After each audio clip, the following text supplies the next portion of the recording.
खुलुमबाय लोगोफोर आरोबाव फिन खुजिबाय अफ्रि ब्लग 2 चेनेलाव आरोबाव अमा बेदर जानायनि ना दिनै रुगासिनो दङ सानैल' दिनै अमा जानायनि अमा रुनायनि ओमफ्राय जेबो गैया गथ'फोर दिनैहाय हस्टेलाव थांबाय दुगैनाय जायाखै दिनै सानसे जाबाय थेवबो गस्ला गिन्जिजों भिडिअ खालामनायनि थाखाय क्षमा बिनाय थाबाय थ' दिनैनि आरो अमा बेदर रुनाय दिनै आलादा मैथा गोखै होदों दे बेदरा एसे गिदिर ओमफ्राय आखुनि एसे होनाय जादों दिनै ओमफ्राय बेम्बु सुट थायोलालाय बिराद मोजां जागौमोन बेम्बु सुट गैया ओमफ्राय आखुनिखौनो होबाय आरोखि उपाय गैया मा खालामनाय रावबो गैया मैथा एसे नायनो हागोन बे जाहैबाय अमा बेदर रुनाय ना होख्लायलायनोसै दिनैहाय एसे जानो लुबैलायलायबाय अमा बेदर रुनायाखौ अमा बेदर रुनाय नङाब्लानो सान्थि मोना मैथाया नै बे अबस्था आरोखि थुग्लिनोथ' मोननाय नंला नैबे आरोखि खनसे खोन्थाना होनोसै नै बिदि आरोखि हालादा गिब्रु हुजुब्लाथ' दा जारलायानो जागोन ओंखायनो एसे गोरा खालामनो थाखाय मैथाखौ होनानै होबाय आं माबोरै जायो नायनोसै ज्रावल' मैथाखौ गारनानै होबाय आयो हैच्छल' सानैनि दरनै हिसाब खालामनानैल' लाबोखायो बोरैबा अमा बेदरखौ मोनजानाय नंलाबो जानो हागौना ओंखायनो मानो थाखाय मोनजानाय नङा बेखौथ' आरो बुंबाय थानांगौथ' लाब गैला नैबे आरोखि अमा बेदरखौ गिदिर गिदिर गोदादों ओमफ्राय गिदिर गिदिर गोदानानै सानैनि नालाय अनलि मोननै पिस सेरसेमोन ओमफ्राय सासेया गिदिरखौ हाया गिदिर जानो हाया बियो फिसा फिसाखौसो जायो बेफोरबायदि आरोखि थ' जों स्टार्ट खालामलांसै ना होमबा लोगोफोर नैबे आरोखि नैबेफोरबायदि रुनाय होनबाथाय आरो दा बुंसै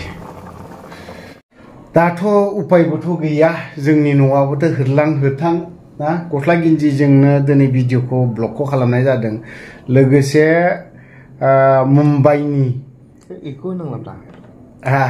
माहायनिथाय बबेनि गथ'थाय ओमफ्राय अमा बेदर जानो लुबैदोंनो ओमफ्राय अमा बेदरखौ आं लास्टावसो खोन्थागोन जाय मानसि आलासि ना बियो मास मोनसे थाना बिराद उफुद्रु खालामबाय बे आंखौ बिराद उफुद्रुब आथिङा उनै माबा जरा माबा बेन्देजसो खाथबला जोबना फैदों बेन्देजल' खाथबजोबना फैदों आं बेखौ खोन्थाला मानसिनि महरखौनो एसे खोन्थानोसै नै एसे नायदो नै खुलुमबायनो मालाय हेपि बैसागुनि नामाव दिनै आदा अफ्रिनाव अमा बेदर रुनाय जानो फैदों आच्छा बेसेबा गोबावसै जानाया जों जाखांखाबायमोन खेबसे नाथाय गोदान बोसोरनि नामाव दिनै खेबसे लास्ट जों सानैल' रावबो गैया न'आव फेमिलि गैया आदा अफ्रिनाबो जों सानैल' बेनिखायनो सबखौबो जानो फै नोंथांमोना नै अमा बेदर रुनाय जायखिजाया आं अमा बेदरखौ खोन्थाग्रोनोसै दे आरो जानोबो लुबैनो हाखालिलै आङो बिदिखि थाबाय थाजायो नामा बांद्राय खोथा बुंजाया अमा बेदर जाग्रोनाया गोथावबा संख्रि एसे खम अमा बेदरा गोथाव दा गोथाव बिराद गोथाव दिनैनिया एसे आलादा सिस्टेम बैसागुआव मानसिफ्रा थावजों जायो थावजों जानाङा रुनानै जानाया बेलेग एक्सट्रा अर्डिनारि थायो नालाय बे माने मानसिनाव बेमारबो खोख्लैनांगौ रुनानै जानाया बेलेग एक्सट्रा आरो बिराद हेभि रुनानै जानाया जिखुनु बेदर रुनानै जानाया साबसिन नै बिदि आरोखि आंथ' बिदिखौ बारा नायना थाबाय थानो हायालै खोथा बुंनाया खम जायो ओमफ्राय मैथा टेस्टि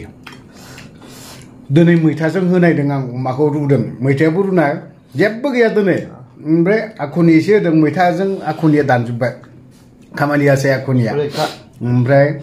अमा बेदरखौ रुना जायोब्लाना जेबो दाहो मोननैसो सिस्टेमखौ मावनांगोन आरोखि माखौ मावनांगोन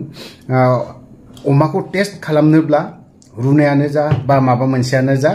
हाइजें ना इचिं हाइजेंखौ होनांगोन आरोखि इचिंखौ बेखौ नों एसे मोजां होयोब्ला देग्लिनानै बिनि टेस्टआनो बेलेग रोखोम जाबाय आरोखि हाजार नों आखुनि थाखुनि बाद दे नङा होमबा सुरु हो जायो अमा बेदर जाग्रोनोसैलै ओंखाम एबारावहाय जानायसै मा होनना बुङो अमा बेदर रुनाया ना अमा बेदर रुनायजों नै बेफोरबायदि आरोखि ना नै बेफोरबायदि आरोखि अमा बेदर रुनाया आरो बिनि सायाव नारजि ओंख्रिबाव नै स्पेसियेल बर'नि मा होनना बुङो खायद नारजि ओंख्रि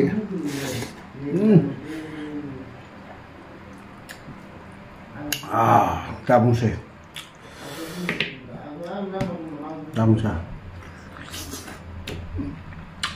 बाबा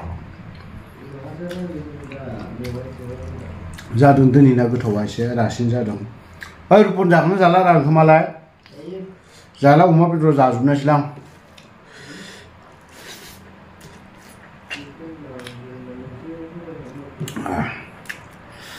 सुपार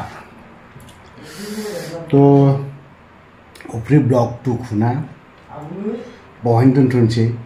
तो बारा गोलावथ' खालामबाय थानो हाला नङा होमबा नैबे अमा बिजु होनोसै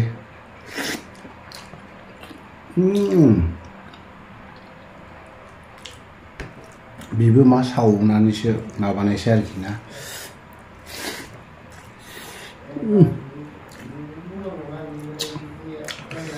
अफ्रि ब्लग 2 चेनेलखौ बावनो दोनथ'नाय जाबाय